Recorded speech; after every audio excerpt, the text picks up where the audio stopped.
Welcome back, guys, to part 2 of the story of the last word. I hope you enjoyed the video. Luccan's men found Jerry Ward in the courtyard where this had all begun. 9 guns trained on him, 9 cold hearts waiting for the order. Magistrate Luccan, standing behind them, looked pleased with himself. Jaren stood in silence, his ghost peeked out over his shoulder. Luccan looked at the crowd before stepping forward, as if to claim the ground, his ground. You question me? There was a venom in his words. This is not your home! I remember Logan's gestures here, making a show of it all. Everyone else was still, quiet. He tugged at my father's sleeve, but he tightened his grip on my shoulder to the point of pain. His way of letting me know this was not the time.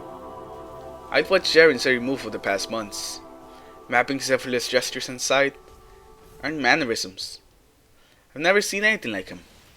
It was something I couldn't comprehend, and yet I felt I understood what I needed at the moment I seen him. He was more than us, not better, not superior. Just more. I wanted father to stop what was happening. Looking back now, I realized he didn't want it to stop. No one did. As Luccan belittled Jaren Ward, taunted him, enumerated his crimes and sins, my eyes were stuck on Jaren's pistol, fist to his hip, his steady hand resting calmly on his belt. I remember the pistol's weight, effortlessly, and my concern faded. I understood. This is our town! My town! Luccan was shouting now. He was going to make a show of Jaren, teach the people of Palemon a lesson in obedience. Jaren spoke, clear, calm.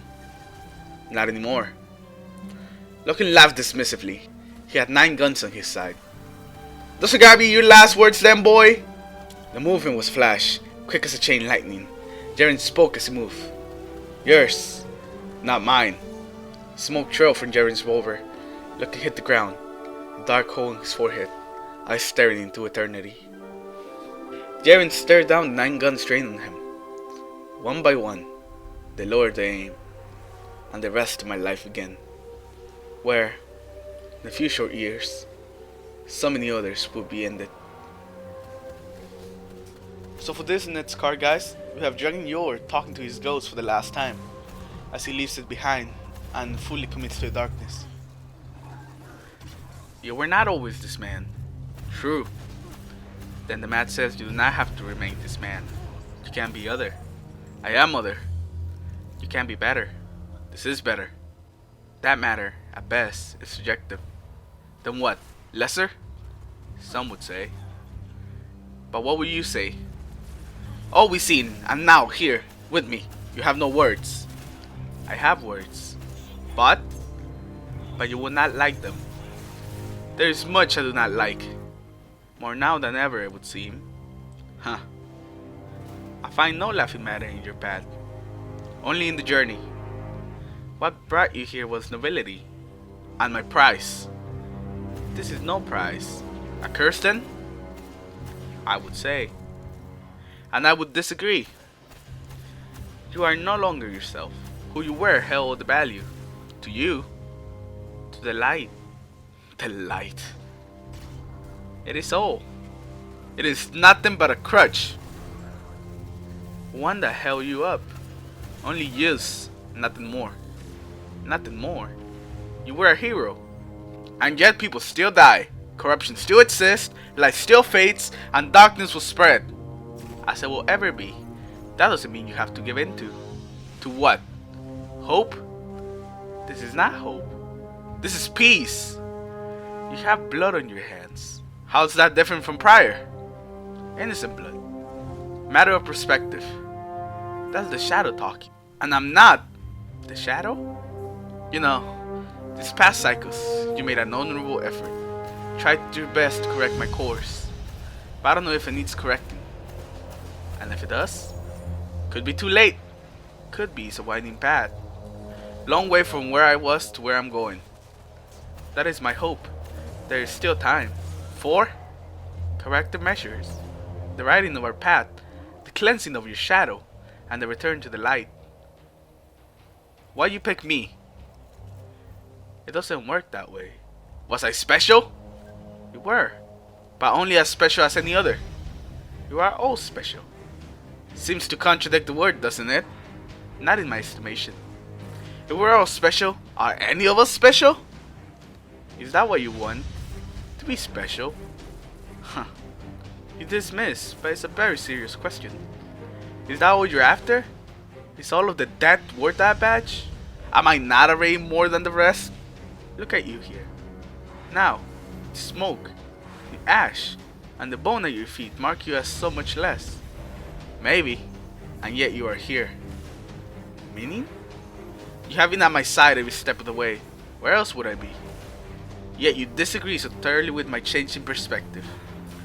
If only the change was simply one of perspective. Your evolution was no choice. This is not you having to come to an understanding after carefully considering thought. This is corruption. The shadows? Darkness. Maybe so. There is no maybe here. And you think you could save me? I rekindle your light. Falls first to me to aid its rival. I'm tired of it. You must try. I'm tired of you. That is no longer my name. I will not speak the other. It doesn't matter. This is where we part ways. I will not leave you. I am leaving you. Without me, your journey ahead will be more than any guardian could handle. That's the point. It's been some time since you saw me as worthy of walking among those I once called brothers and sisters. Yet, anymore, I feel as though I am worthy of so much more. Without me, you will die. Someday. It won't be the first time. Consider this my last good deed. I am releasing you of the burden of my deeds, both done and yet to come. I will not abandon you. You will, or I will carve the light out of your shell and leave the carcass of my first and last friend in the dirt of this dull red world for no one to find. Then I fail you completely. Not me. Maybe the man I was. He is truly dead. I believe so. Believe is not fact. Semantics I no longer have patience for. When you speak to me, use my proper name. Tell them of the man that stands before you, not the ghost of the hero I once was. It will always be, to me. If you cannot let that man go, you will forever taint his legacy. All of the good I have ever done will wash away in the fire of who I have become. If you care, there is still some promise with you. If I'm being honest, I care only to give hope to the frightened. Huddle masses that when I come upon them, they will have more to lose. Their pain will be greater, their screams more pure. You, nothing dies like hope. I cherish it. You're a monster. Finally you see the truth. It's truly dead.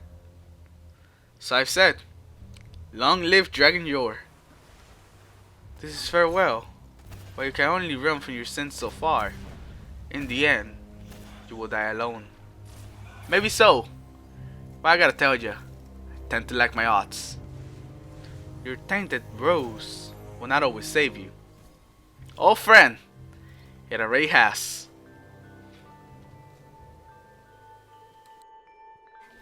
It was the fourth night of the seventh moon. 9 rises in sunny sight. The air wasn't cold, but lukewarm would have been its saturation. Jaren had us hold by a ravine. The cold wood along the cliff's edge caught the wind, holding back the cold and rush of water muffled our conversation. We seen dual skiffs hanging low as they cut through the valley. It wasn't known fallen territory, but anymore that was a dangerous assumption. There were 6 of us then, 3 less than 2 months prior, but still, 1 more than when we first turned our backs on Palemon's ash. We took a rotation for watch during the night. Movement was kept to a minimum, and conversation was down to hand signals and simple gestures. We could hold our own in the fight, but only the dead when looking for one.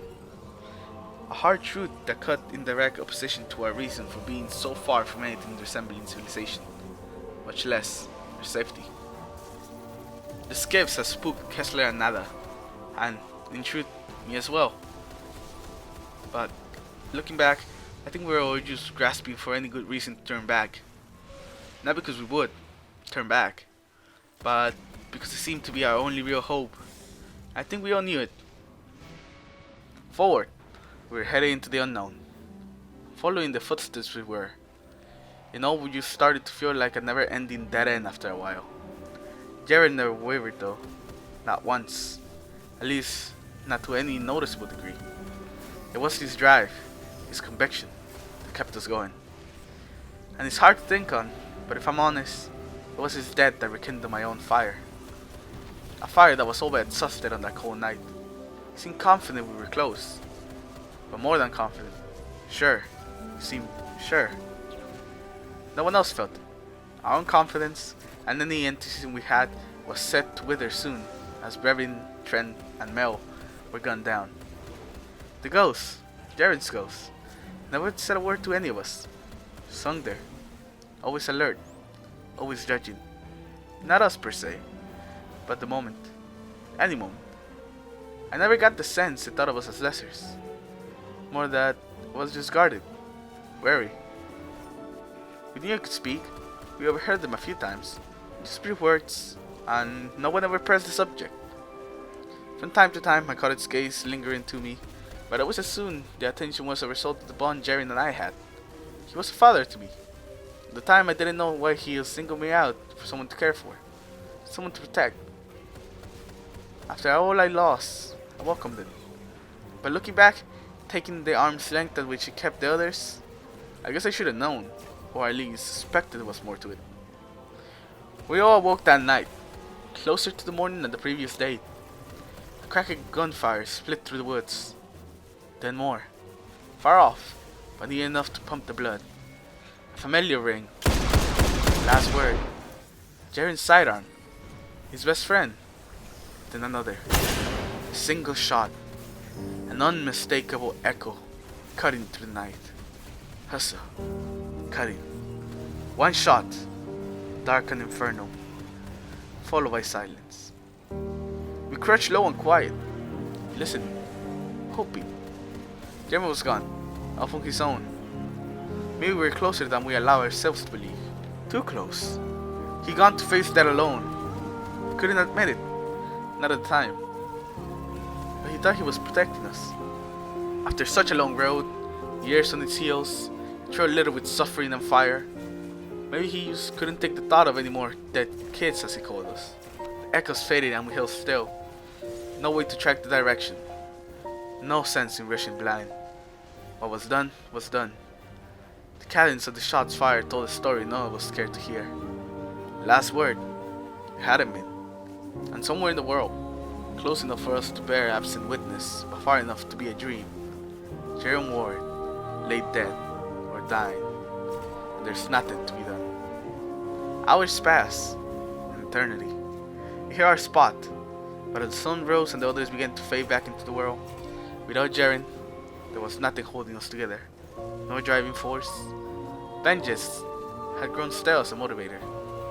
Fear and longing to see more suns rise drove a wedge between duty and desire. By midday, I was alone. I couldn't leave. Wouldn't. Either I would find Jaren and set him at ease, or the other would find me. And that would be a fitting end. Death, marching on. But then, emotion. Quick and darling. My muscles tensed and my hand shot to the grip of my lead slinger. And the confirmation of the horrible truth I had already accepted.